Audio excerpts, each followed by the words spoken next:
morning, everyone. I want to thank you all for gathering here. I want to particularly thank Mrs. Callahan for joining us, as she has always done over the years.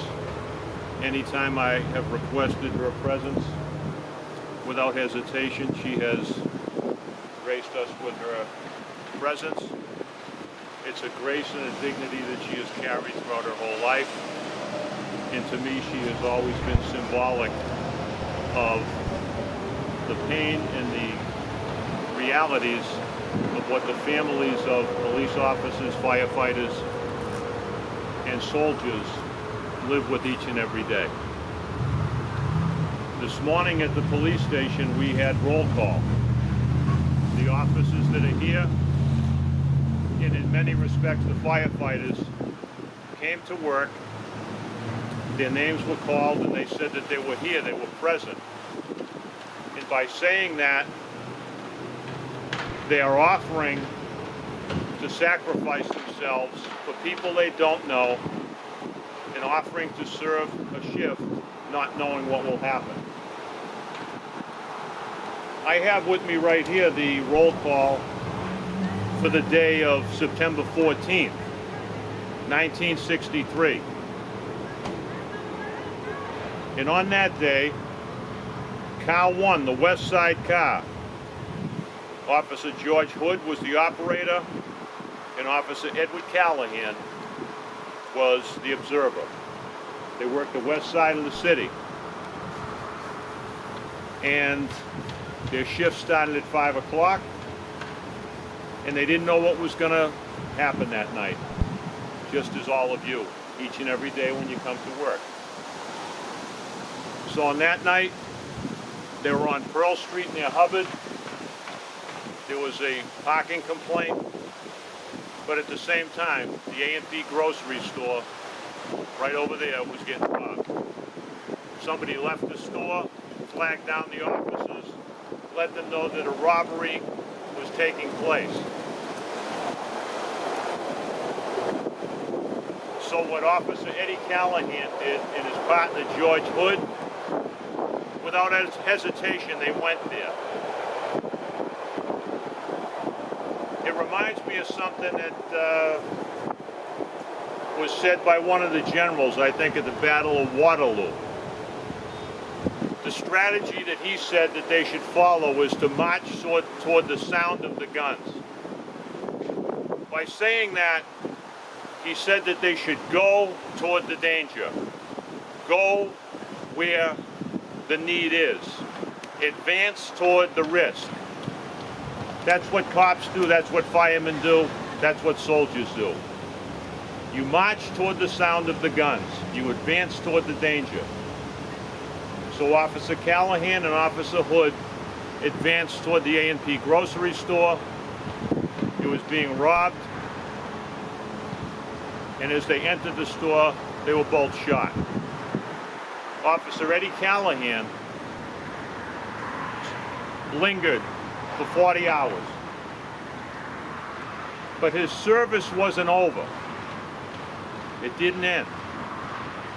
Because before he went to heaven,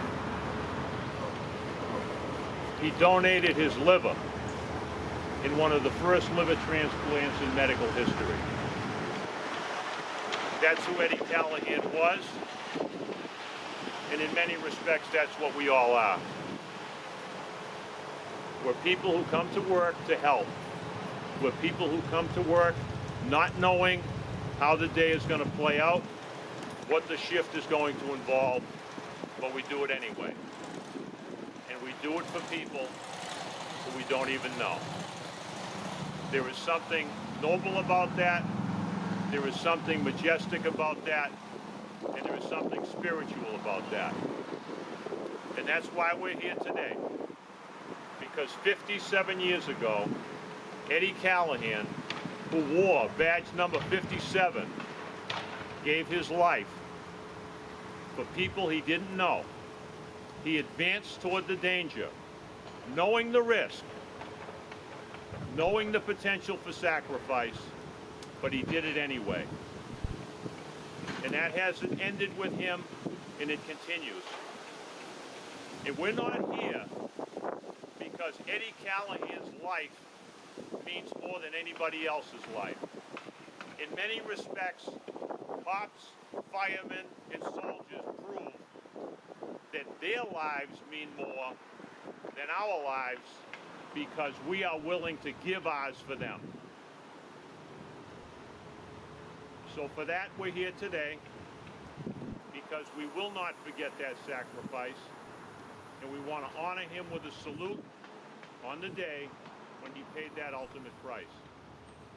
Again, I want to thank Mrs. Callahan for being here. September 16th, 1963 was a day that shook this community, and it came only a couple of months before the entire nation was shaken by the assassination of President Kennedy. And I have always said that Mrs. Callahan, with her grace, her charm, her beauty, and the dignity with which she carries herself, is our Jackie O. She carried us through that moment, and she's been with us each and every day. And I also want to point out that Officer Eddie Callahan's grandson, Josh Redmond, stands proudly with his grandmother as a member of the Malden Police Department, because there were 4 generations of Callahans who served the Malden Police Department. Officer Callahan's dad, Officer Callahan's son Eddie, who worked with us, and now his grandson Joshua. So we're honored by your presence. We thank you for your presence. And Officer Borges, right now I would ask you to lead us in a salute. To attack! Treason! Up!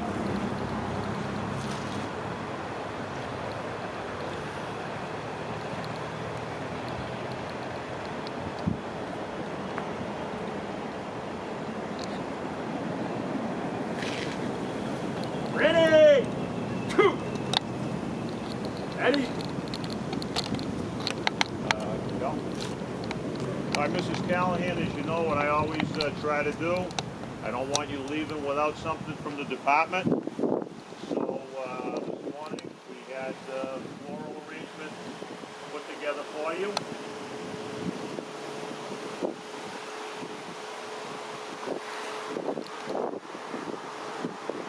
So I'm going to give you these. I'll give them to Josh, and he'll make sure he gets them home to you. And I want you to accept them as a symbol of our gratitude, our love, our appreciation, and I want you to know that we will always remember the sacrifice of Eddie. We'll always be grateful for everything that you've represented to us. Okay, thank you very much. That concludes our ceremony today. I want to thank everybody who attended. It means a lot to us as a department and a lot to the back if we don't forget. So thank you very much, Officer Borges. If you want to dismiss the assembly. Attack!